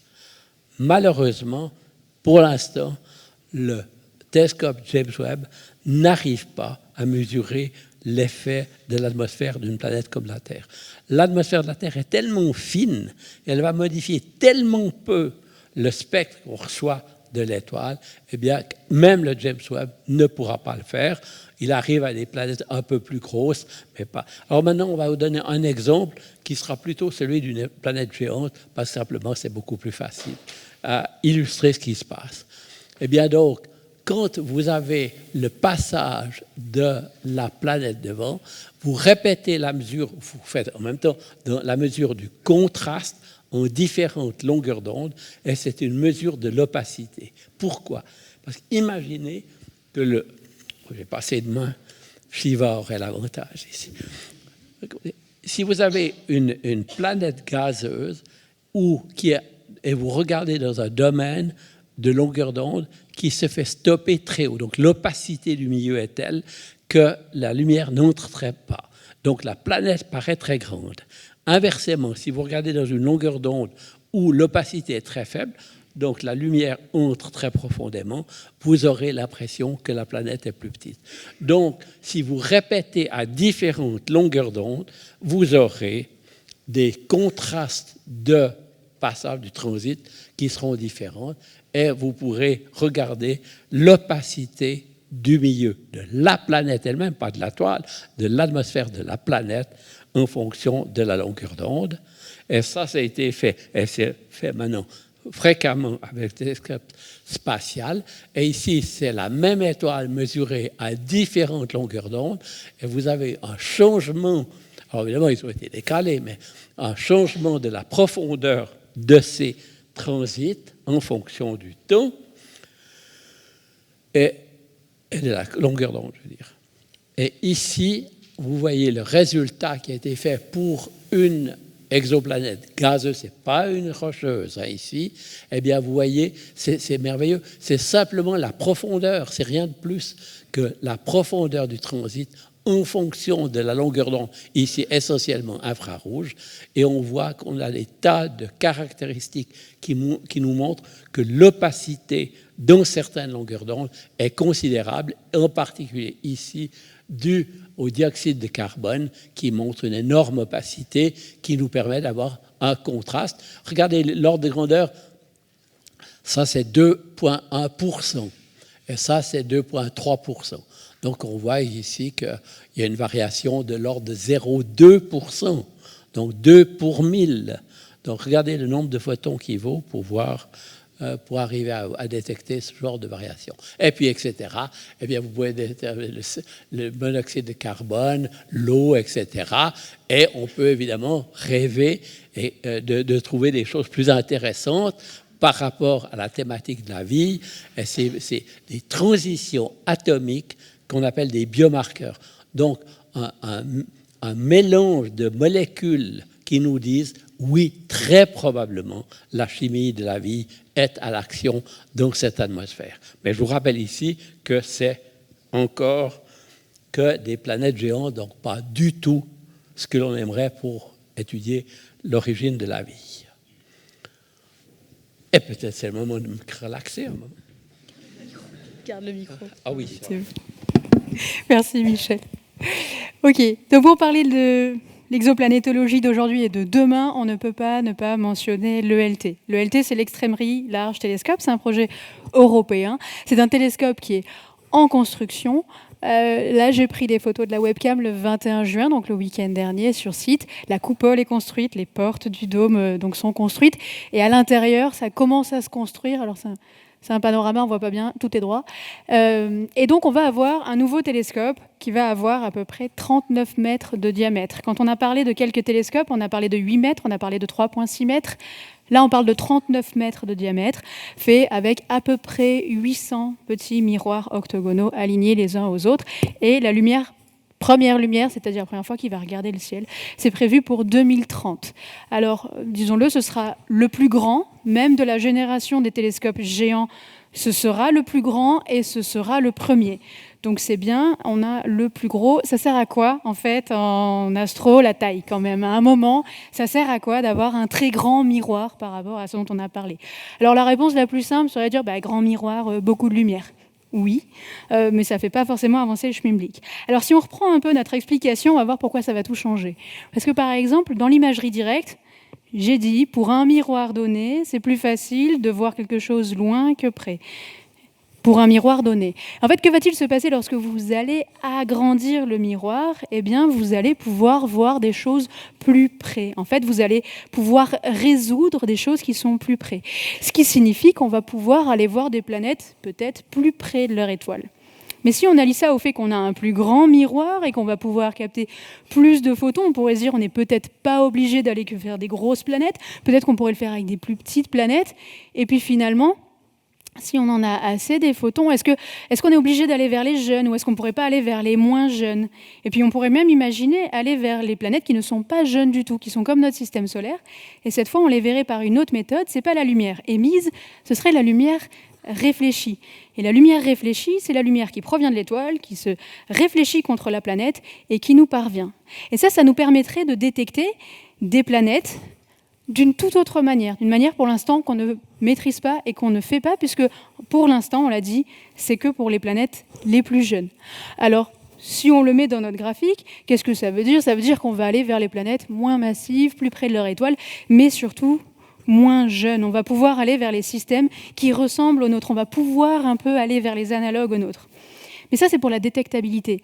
Mais pour ce qui est de la caractérisation, ça ouvre aussi une fenêtre. Alors là, on ne parle pas de l'arrivée de l'ELT en 2030, mais on parle de plusieurs générations d'instruments qui vont arriver sur l'ELT année après année. Et un des projets pour 2040, à peu près par là, c'est d'aller combiner un peu tous les instruments, c'est-à-dire d'aller faire de l'imagerie, mais aussi de la spectro. Pourquoi? Parce qu'aujourd'hui, comme l'a dit Michel, les planètes qu'on arrive à caractériser, il faut qu'elles transitent. Donc, et on l'a dit tout à l'heure, il n'y a qu'un faible pourcentage des planètes qui transitent, celles qui sont dans l'inclinaison favorable. Et rappelons-le, dans un univers ou une galaxie qui serait homogène et isotrope, il n'y a pas de raison qu'il y ait un axe privilégié. Autrement dit, tous les systèmes planétaires sont dans tous les alignements. On n'a accès qu'à un faible pourcentage. Avec cette méthode, on n'a pas besoin que la planète passe devant pour la caractériser. Et qu'est-ce qu'on a quand on la caractérise comme ça? Si on fait le spectre de cette planète, eh bien on a de la lumière qui est parvenue à la planète, qui a traversé l'atmosphère, qui s'est réfléchie et ensuite qui nous revient. Et la notion de réfléchir la lumière, c'est déjà de la caractérisation. Ça porte un nom, ça s'appelle l'albédo. Et on comprend bien qu'effectivement, une planète qui est recouverte de glace ou une planète qui est recouvert de roches basaltiques parce que complètement brûlée, ça ne va pas réfléchir la lumière de la même manière. On comprend aussi qu'une planète qui serait recouverte de nuages ou une planète qui serait recouverte d'un océan, ça ne va pas non plus réfléchir la lumière de la même manière. Et donc, effectivement, par cette méthode, on pourrait aller encore plus loin dans la caractérisation. Non seulement on en apprendra plus, mais surtout on va pouvoir le faire avec toutes les planètes. Elles ne sont pas forcément jeunes, elles ne transitent pas forcément. Et ça va considérablement révolutionner l'exoplanétologie. Alors ça, c'est depuis le sol. Il y a aussi des projets depuis l'espace. Depuis l'espace, on en a pas mal. Alors, ça, c'est un peu toutes les missions spatiales qui ont fait un peu toute à partie de l'exoplanétologie. Vous reconnaissez Kepler, dont j'ai parlé, TESS. Et puis au milieu, il y a un satellite dont je n'ai pas parlé qui s'appelle Gaïa. Et Gaïa, c'est un satellite qui est allé faire ce qu'on appelle de l'astrométrie. L'astrométrie, c'est relever la position des étoiles au cours du temps. Ça peut paraître très simple, dit comme ça, mais c'est extrêmement complexe. Parce qu'il faut bien comprendre qu'une étoile, elle a son mouvement, notre satellite, il est en train de tourner autour de la Terre, elle tourne autour du Soleil, le Soleil, il a son propre mouvement, tout ça, c'est dans une galaxie qui bouge, et tous vos points de repère, ils bougent aussi. Donc c'est extrêmement difficile. Mais ce à quoi on s'attend, c'est d'avoir la trajectoire d'une étoile. Mais en fait, lorsqu'il y a une planète, on l'a dit, eh bien, elle va décrire, elle aussi, une mini-orbite. Et donc, le résultat sera différent. Donc, si vous savez à quoi vous attendre et que vous avez quelque chose de différent, vous trouvez une planète. Et là où c'est très intéressant, c'est que cette méthode, elle est sensible à un domaine dans lequel, pour l'instant, on n'est pas très sensible. Elle est sensible aux planètes qui sont géantes et qui sont loin de leur étoile. Alors, j'ai dit que par la méthode des vitesses radiales, c'était un endroit très difficile du graphique. Et puis, par l'imagerie directe, on n'y est pas pour les planètes âgées. Donc, c'est un domaine dans lequel c'est très difficile. Alors, Gaïa a fini sa mission, le satellite a fait 2 fois 5 ans, il a terminé sa mission, et pour autant, aujourd'hui, on a 0 détection d'exoplanètes avec ce satellite. Pourquoi ? Tout simplement parce que aller traduire les données venant de ce satellite pour plus de 2 milliards d'étoiles, c'est un travail conséquent. Et donc, en France et dans d'autres pays européens, effectivement, il y a une forte, on va dire, un travail gigantesque, titanesque, pour rendre accessibles ces données à la communauté scientifique. Et ça va arriver en décembre 2026. Donc, en décembre 2026, on n'a pas le droit de savoir exactement combien, mais on pourra s'attendre à des centaines, voire peut-être des milliers d'exoplanètes dans un domaine où, pour l'instant, on est un peu en manque. Alors, pour ce qui est des missions, je ne vais pas parler de toutes les missions, il y en a beaucoup, vous reconnaissez le web également, mais il y a Plato. Plato, c'est un satellite qui va partir janvier 2027, également forte implication de la communauté française et de la communauté suisse, et qui, lui, va aller faire du transit. Et quand j'ai parlé du transit, j'ai parlé de la stratégie d'observation de TESS et de Kepler, et de précision instrumentale. Eh bien, Plato, il va un peu aller battre ces 2 limites. En clair, Plato, il va avoir la précision pour aller détecter des petites planètes autour des étoiles comme le Soleil, mais surtout, il a une stratégie optimisée. Il va aller prendre une seule partie du ciel, un endroit où il y a des étoiles vraiment brillantes, et il va y rester pendant 3 ans. C'est pas comme TESS qui fait 27 jours à chaque fois, il va y rester pendant longtemps pour espérer voir des transits qui pourraient arriver par hasard 1 fois par an, par exemple. Et donc, avec la méthode des transits avec Plato, on va aller sur les planètes à plus grande période, les plus petites planètes également. Vous voyez qu'on va exploser un petit peu notre domaine. Alors on pourrait continuer comme ça avec tous les instruments qui sont prévus depuis le sol, depuis l'espace, etc. Il y en a encore plein pour la caractérisation, pour la détection, mais ce serait un peu long. Alors on va essayer de résumer un petit peu pour conclure cette conférence. La première question, c'était finalement, y a-t-il des analogues à notre système solaire ? Alors la réponse, on l'a. Aujourd'hui, on ne peut pas répondre. Demain, dans les 10 à 20 prochaines années, on va pouvoir répondre.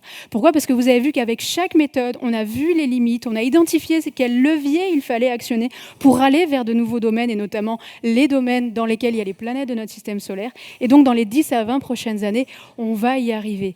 Avec l'image de Plato, avec une stratégie adaptée, avec l'ELT, un plus gros miroir, et aussi en combinant les méthodes. On a compris qu'avec une méthode, on ne pouvait pas faire tout le diagramme. Mais peut-être si on fait plein de méthodes différentes, alors là, on va avoir accès à différentes parties, un peu comme un patchwork, et on va pouvoir avoir finalement peut-être l'architecture complète des systèmes dans les 10-20 prochaines années. Une deuxième question, c'est y a-t-il de la vie dans l'univers ? Alors pour répondre à cette question, on l'a vu, aujourd'hui, on n'a pas tout à fait les bonnes planètes encore pour y arriver. Et puis surtout, on est limité, pour la caractérisation, on est limité à celles qui transitent. Vous voyez que demain, on pourra le faire pas qu'avec les planètes qui transitent, pas qu'avec les grosses planètes en moyenne chaudes près de leur étoile. On pourra aller plus loin, on pourra aller sur des systèmes moins chauds, on pourra aller sur des planètes plus petites, et surtout, on aura plus d'informations, parce qu'on va avoir accès à d'autres informations en mêlant plus de techniques ensemble. Et puis, il y a une troisième question, effectivement, qui peut apparaître. L'humanité pourrait-elle émigrer vers une autre Terre ? Mais pour cette question, je laisse Michel un petit calcul. Soyez attentifs, je pense que ça va être très efficace. Oui, c'est un calcul très compliqué, c'est pour ça qu'elle me laisse le micro. Oui, on entend parfois dans la presse certains milliardaires qui suggère qu'il imagine que d'ici le siècle prochain, il y aura 1 million d'humains qui se seront déplacés sur Mars. Et puis, ce ne sera qu'une première planète. un premier pas pour aller plus loin. Alors, j'aimerais juste casser un tout petit peu le rêve. Oui, alors, simplement, comment dire, l'homme est allé, voici 60 ans à peu près, en 3 jours sur la Lune. La lumière met 1 seconde pour y aller.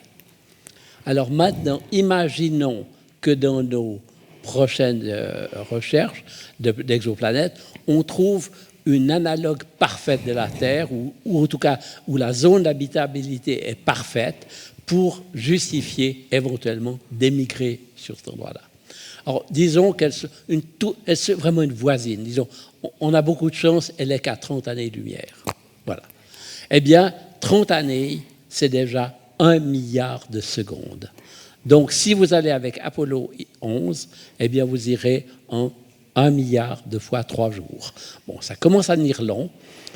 Comment dire? Alors, évidemment, vous êtes tous des optimistes, donc on dit il suffit d'accélérer. L'ennui, c'est qu'il faut ça ne sert à rien d'accélérer d'un facteur 2, mais si vous voulez accélérer jusqu'à être proche de la vitesse de la lumière, et puis après pour décélérer, hein, parce que si vous arrivez juste à côté comme ça, donc la quantité d'énergie qu'il faut est simplement impossible et irréalisable. Donc voilà, d'abord vous la prenez où, cette énergie, pour faire ça? Donc simplement, je voulais dire, toutes ces spéculations sur une émigration de l'humanité lorsque la Terre deviendra inhabitable, parce qu'elle deviendra à un moment inhabitable, eh bien, on n'émigrera pas. Et jusqu'à preuve du contraire, pendant le milliard d'années qui reste peut-être, où la Terre est dans la zone habitable, eh bien, on n'a qu'une chose à faire, c'est simplement vivre sur Terre. On est des humains, on est liés à cette Terre, on a simplement à en prendre soin. Merci. Garde le micro pour les questions. Garde. Oui. Qui c'est qui va avoir ça? Nous, garde le micro.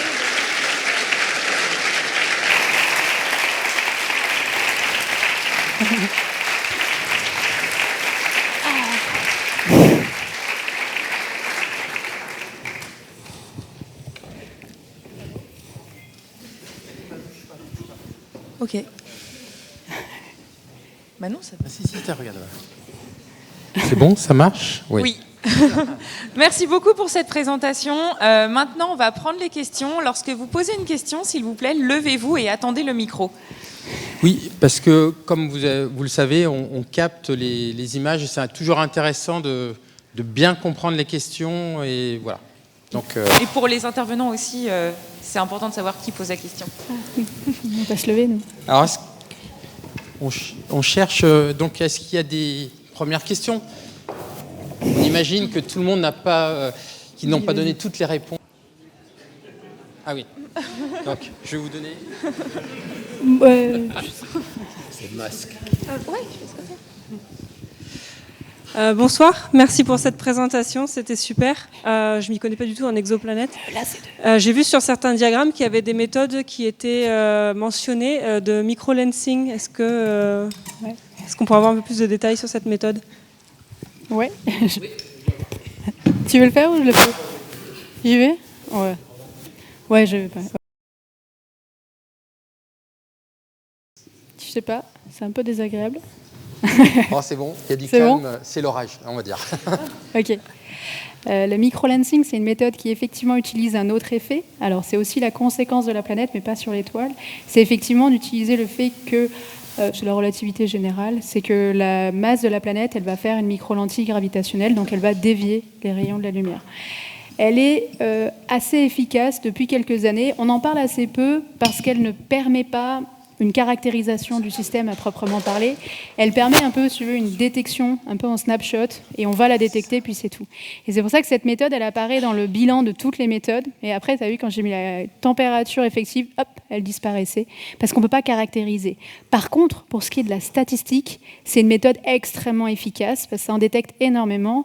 Et il y a un satellite qui va décoller, donc...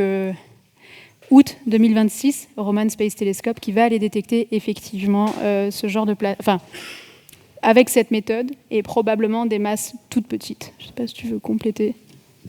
Oui, on peut dire déjà qu'actuellement, Cette technique permet la détection de par la méthode des microlentilles de planètes de très très petites masses qui sont non liées à des étoiles. Parce qu'évidemment, j'ai mentionné ces beaux systèmes qu'on a découverts il y a quelques années avec beaucoup de planètes et qui sont stables, mais il y a d'autres systèmes qui probablement, au niveau dynamique, vont éjecter des planètes et on peut retrouver des planètes qui se déplacent librement dans l'univers. Et puis ces planètes-là, elles sont statistiquement vieilles, elles n'ont pas quelque chose qui les illumine, donc on ne pourra pas les voir, ce sera très très difficile de les voir.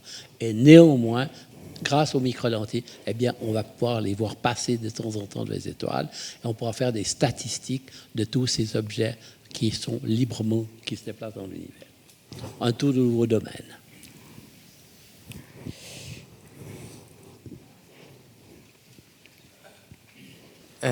Moi j'avais une question parce que quand vous avez parlé des Jupiters qui étaient tout en haut à gauche du graphique, vous avez dit des planètes gazeuses chaudes, enfin des Jupiters chaudes. Et du coup, je me suis posé la question, est-ce que c'est possible une géante comme Jupiter, mais qui est rocheuse, qui est un peu comme la Terre Ouais. Non, je ne crois pas parce que pour une planète rocheuse de la masse de Jupiter, c'est 300 fois la masse de la Terre. Donc ça veut dire que la quantité de silicates ou de métaux que vous voudriez avoir dans le disque, à ma connaissance, non, ce n'est pas possible. Donc il n'y a pas le matériel nécessaire pour former une planète géante. C'est pour ça que la théorie prédit la formation de planètes géantes à de grandes distances des étoiles. Vous avez l'obligation d'agglomérer, d'accréter des grains de glace. Et donc, non, il n'y a pas assez de matière. Par contre, il y a quand même des belles surprises dans ce domaine. Il n'y a encore pas très longtemps, enfin il y a quelques années, on pensait que la plus grosse planète rocheuse qu'on pouvait faire, c'était proche de la masse de la Terre. Et, comment dire, voilà, elle était déjà lourde. Et puis maintenant, bien, ces travaux où on combine les transits et les vitesses radiales, eh bien, on peut mettre dans un même diagramme toutes ces détections que l'on fait, et on voit qu'on trouve des planètes rocheuses qui ont la même densité moyenne que la Terre, qui va jusqu'à plus de 5, voire 10 fois la masse de la Terre. Donc on a peut-être des surprises, il y a des planètes rocheuses extraordinairement massives, mais quand même pas jusqu'à 300 fois la masse de la Terre. Bonjour, merci pour la présentation, c'était très clair. Vous avez dit que les planètes rocheuses, il y avait une synchronicité, qu'elles mettaient toujours la même face au Soleil, face à leur étoile. Comment on le sait ? Est-ce qu'on sait pourquoi c'est comme ça ? Et est-ce qu'on sait si il y a d'autres étoiles et que c'est juste parce qu'on n'observe que ça ? Merci. Uniquement quand elles sont proches de leur étoile. C'est par un mécanisme qui s'appelle l'effet de marée. C'est pas instantané, c'est juste avec le temps. Avec le temps, effectivement, entre la masse de l'étoile et sa composition et la planète, au bout d'un moment, il va y avoir une synchronisation qui dépend de la masse de la planète et de l'étoile. Et à ma connaissance, je ne connais pas de théorie où ça ne se synchroniserait pas pour une quelconque raison. Mais je pense qu'il y a un expert dans la salle et je le connais sur la synchronisation.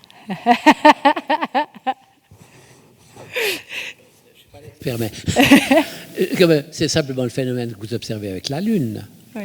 La Lune est synchronisée avec la rotation de la Terre et puis on regarde toujours la même face de la Lune.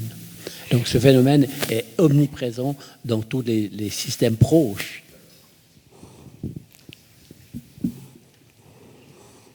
D'autres questions ?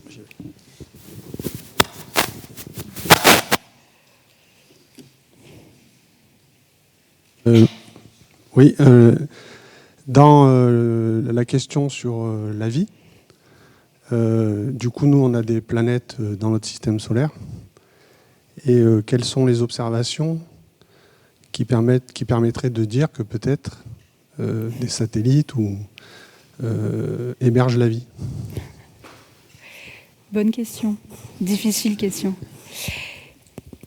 Quels seraient finalement les observables qui, d'abord en travaillant sur le système solaire, nous permettraient finalement de dire oui ou non à la vie ?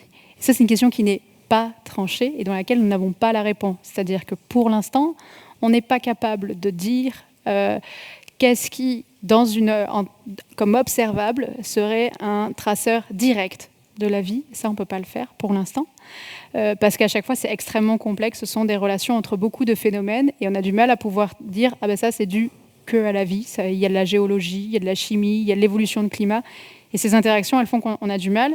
Par contre, c'est vrai qu'on travaille sur les satellites du système solaire. Effectivement, il y en a plusieurs qui pourraient abriter la vie. On est plus sur des choses avec des énormes calottes de glace et des océans effectivement en dessous.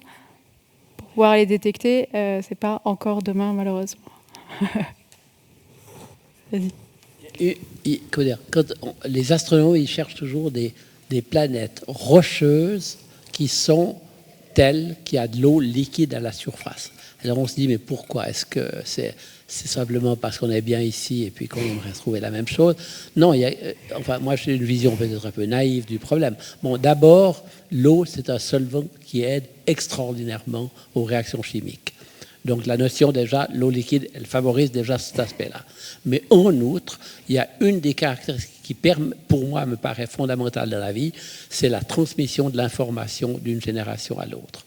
Comment dire? Si vous avez un organisme complexe qu'on appelle vivant, comment dire, il y a un stock d'informations absolument colossal que vous devez transmettre à la génération suivante. Et comment dire, actuellement, le seul exemple qu'on a, c'est le DNA, comme ça, qui code d'une manière incroyablement complexe ce transfert d'informations. Bon, il y a des gens, les science-fiction ont cherché des tas d'autres manières de substituer une autre manière de transférer cette information. Jusqu'à preuve du contraire, c'est la seule manière qu'on connaisse. Et la conséquence directe de ceci, eh bien, vous ne devez pas casser le transfert, vous ne devez pas casser l'ADN. Et comment dire, si vous chauffez au-delà de 100, 120, 150 degrés, dépendant des conditions, eh bien, l'ADN se casse et il n'y a plus de transmission d'informations. Et c'est ce que vous faites tous vous-même quand vous faites des conserves ou vous voulez stériliser quelque chose, vous chauffez, pour simplement. Et puis, en dessous de moins 20 degrés, la chimie est tellement lente, il n'y a plus grand-chose d'intéressant qui se passe. Donc, le domaine de température qui correspond plus ou moins à l'eau liquide, ce n'est pas uniquement un choix personnel, ou des gens qui cherchent des planètes rocheuses, c'est une contrainte pour ce transfert d'informations. Évidemment, après, on peut rêver de formes de vie complètement différentes, mais personnellement, ça me paraît quand même, disons, pas mal déjà de chercher selon cette hypothèse-là, à savoir, on sait cette contrainte de transfert d'informations qui nous contraint la température comme ça. Par ailleurs, j'aimerais quand même faire une petite ouverture sur la science-fiction. Comme ça. Donc, évidemment, nous, on est intéressés par chercher de la vie, éventuellement, sur les exoplanètes. Imaginons qu'on trouve la réponse oui. Bon, déjà, tout le monde n'est pas d'accord sur quel est le mélange de molécules qui nous dira oui, c'est certain, il y a de la vie. Hein. Bon, déjà, il faut se mettre d'accord là-dessus. Mais admettons qu'on y arrive. Eh bien, ça veut dire quoi? Ça veut dire qu'on a répondu à une question philosophique majeure. La vie n'existe pas que sur Terre, elle existe partout dans l'univers. Bon, ça, c'est déjà fantastique. Mais imaginez que, donc, il y a le satellite Europa, qui est un des grands satellites de Jupiter, eh bien, qui est couvert par une banquise qui surmonte un océan liquide qui se trouve sous la surface de la glace, bien qu'il soit très très loin du Soleil, 5 fois plus loin de la Terre. Donc normalement, il ne devrait plus y avoir d'eau liquide. Pourquoi ça reste liquide? Parce que l'effet de marée est capable de maintenir l'eau liquide dans les tréfonds d'Europa. Alors, on fait un peu de science-fiction. On n'a pas besoin de creuser, parce que la couche... D'abord, on n'y arrive pas. Ce serait tellement épais, cette couche de glace. Mais l'eau, quand il y a une rupture de la couche, elle monte dans la fissure, elle se regèle en surface, elle fait le petit bourrelet qu'on voit sur toutes les photos. Eh bien, alors, il suffirait, comment dire, d'aller avec une mission, prendre 1 mètre cube de glace du bourrelet, de le faire fondre, de filtrer, et banco, si vous trouvez des organismes vivants là-dedans, vous pouvez regarder est-ce que l'ADN de ces unicellulaires est le même que l'autre ou pas. Et ça, on répond à une autre question qui est-ce que l'ADN, notre ADN, qui est commun avec la souris, hein, enfin tous les êtres vivants, comme ça, est-ce que c'est le même ADN? Est-ce que c'est fondamentalement le même ou c'est complètement différent? Est-ce que notre ADN est une sorte de recette miracle de la vie? Voilà, donc il y a encore du travail. Hein.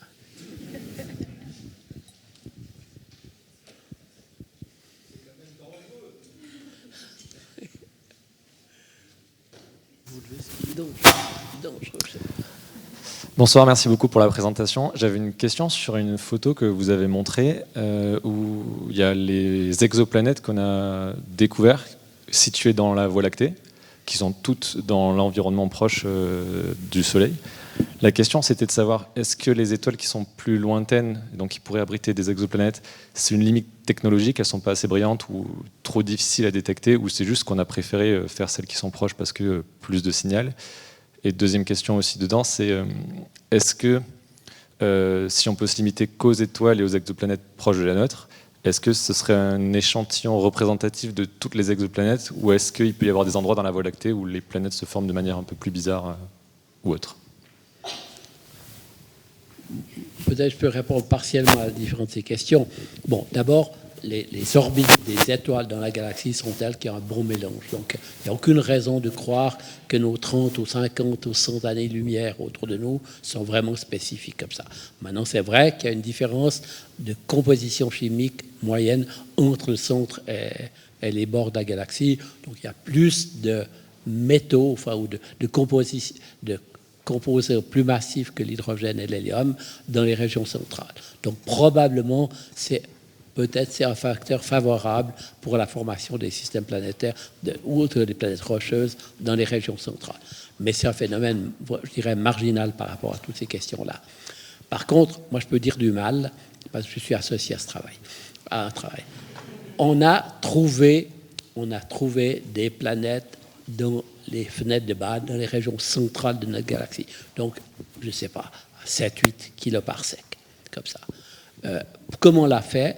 Par la technique des transits, en prenant des photos successives de la région centrale, pour une autre raison du reste. Mais en fait, le résultat, c'est qu'on a trouvé des planètes qui transitent dans ces régions centrales. 20e magnitude. Vous détectez une planète qui est une planète à courte période qui transite. Complètement inintéressant. C'est pour ça que je dis que je me permets de dire, c'est tellement faible, vous ne pouvez pas faire d'autres nets, vous ne pouvez pas faire d'autres techniques et tout. Non, disons, je dirais, l'intérêt essentiel, c'est d'étudier celles qui sont les plus proches possibles. On a des photons, la séparation angulaire et tout, c'est beaucoup plus facile. Les lois de la physique sont les mêmes, donc, je dirais, le fait d'aller les chercher plus loin, on ne fait qu'augmenter la difficulté, mais c'est tout.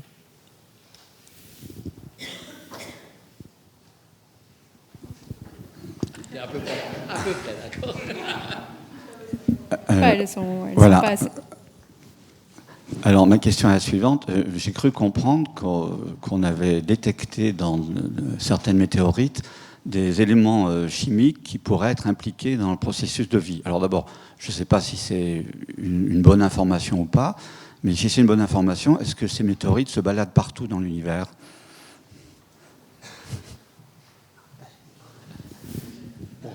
Ça dépend. Si on parle des ingrédients chimiques de base, ils sont partout. Donc il n'y a pas des étoiles faites avec des éléments chimiques particuliers. Donc la chimie est très bien répartie, mélangée un peu partout. Maintenant, dans les astéroïdes, il y a des molécules de plus ou moins plus grande complexité qui existent, qui ont été détectées. Maintenant, on serait pillé. Oui.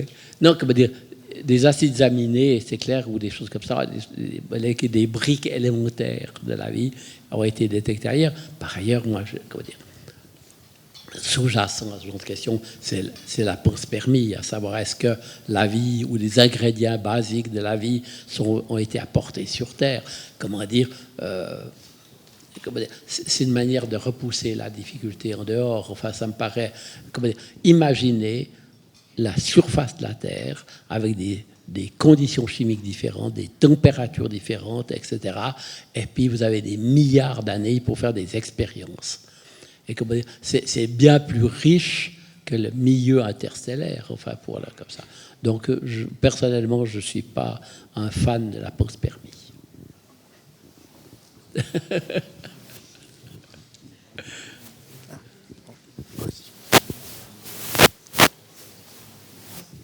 Bonsoir, merci beaucoup. Moi, je me posais une question un peu pratique, c'est-à-dire qu'on voit depuis quelques années une tendance à expédier des milliers de satellites en orbite, des constellations de satellites. Dans quelle mesure, votre travail, l'observation, compte tenu de l'échelle de temps nécessaire, est affecté par ce nombre croissant de satellites? Est-ce qu'un jour, ça pourrait rendre l'observation depuis la surface de la Terre complètement inutile? Pour les vitesses radiales, ou les mesures pointées étoile par étoile, enfin comme ça, je pense que la probabilité que ça nous perturbe les mesures n'est pas très dramatique. Moi, j'ai observé beaucoup à l'Observatoire de Haute-Provence, et là, vous avez un groupe d'aéronomie donc qui étudie l'atmosphère avec des lasers qui vont verticalement ou à 45 degrés. Et nous, quand on mesurait des étoiles, eh bien, sans s'en apercevoir, de temps en temps, on passait à travers du laser, on se disait « Waouh, qu'est-ce qui va se passer ?» Et on ne voyait rien du tout. Comment dire ? Donc, alors, je ne dis pas que le satellite ne fera rien, mais la probabilité qu'il passe dans la seconde, l'arc seconde qui vous concerne, elle n'est pas grande. Par contre, pour tous mes collègues qui font de l'astronomie à grand champ, et entre autres, les recherches de micro-lentilles et tout ce que vous voulez, ça, c'est dramatique. D'autant plus qu'on ne vit que le début de cette histoire. Les nombres qui sont évoqués, c'est de l'ordre de plusieurs dizaines de milliers de satellites par milliardaire. Enfin,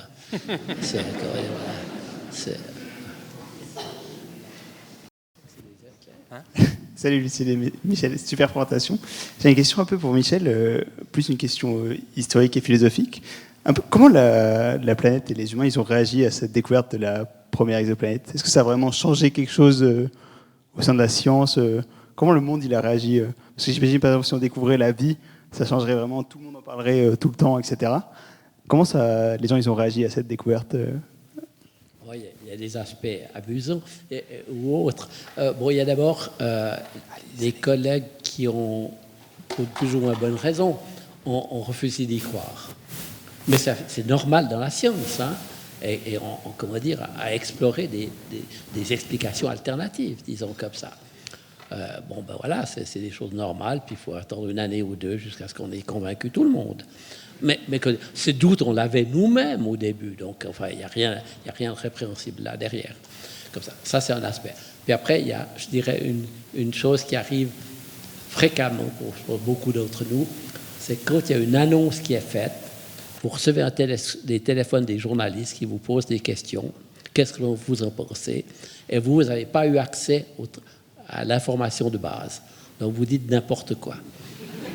Et là, il y a de très beaux exemples. À ce moment-là, quand la première planète a été annoncée à Florence le 6 octobre 1995, comment dire, je compatis pour certains collègues qui ont reçu ce genre de téléphone et qui ont dit oui, il faut se poser la question si la vie existe là-bas. Et elle avait 1500 degrés, l'atmosphère de la première.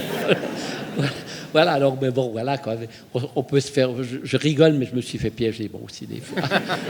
Donc voilà, c'est toujours le gêne. Vous n'avez pas l'information, vous n'avez pas eu le temps de lire l'article, et puis on vous pose une question comme ça, quoi. Oui.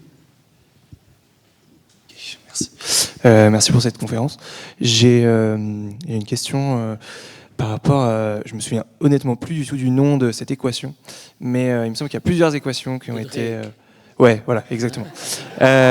Et du coup, qu'est-ce que vous en pensez et quelle limite vous y trouveriez? Au contraire, quelle force vous y trouveriez? Voilà, c'est simplement... Non, mais je dirais simplement, c'est pas une équation. Comment dire, Monsieur Drake, et c'est pas du tout une critique à son égard, il avait organisé une discussion sur la thématique de quelle est la probabilité qu'il y ait des planètes habitées dans la galaxie. Et pour organiser la discussion, il a dit, eh bien, il faut qu'il y ait des planètes d'un certain âge, qui ne soient pas dans ces systèmes doubles parce qu'ils pensaient que ce n'était pas très favorable, et puis quelle était la probabilité que la chimie soit à la zone habitable, et puis après, est-ce que la vie, quelle est la probabilité que la biologie fasse émerger la vie, etc. Puis un des derniers facteurs, je ne me rappelle plus lequel, c'était quelle est la durée de vie d'une civilisation techniquement avancée, puisque la détection qui se trouvait là derrière était l'idée d'écouter le cosmos, écouter s'il y avait un signal qui venait de quelque part, l'analyser, est-ce que c'est un bruit potentiellement produit par la physique ou quelque chose de complètement codé, enfin qui contient une structure logique qui serait celle créée par une intelligence.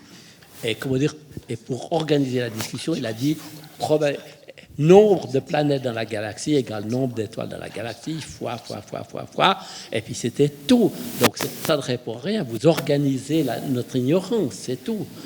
Comme ça. Mais elle a une vertu énorme. Apparemment, c'est l'équation de physique la plus citée au monde. Comme ça. Cela dit, le dernier facteur a été créé dans les années 60, au moment chaud de la guerre froide. Et donc, on se disait, quand une civilisation atteint un niveau tel qu'il peut discuter avec d'autres civilisations, etc., eh bien, combien d'années avant qu'il fasse des bêtises et s'autodétruise? C'était ça, c'était la prolifération nucléaire à cette époque qui motivait ce facteur, et c'était lui qui dominait la totalité de l'équation. Maintenant, est-ce qu'on a progressé là-dedans? Bon, je ne sais rien. Hein. Chacun fait son opinion. Merci. Merci beaucoup. Je pense qu'on va s'arrêter là. On peut remercier les orateurs.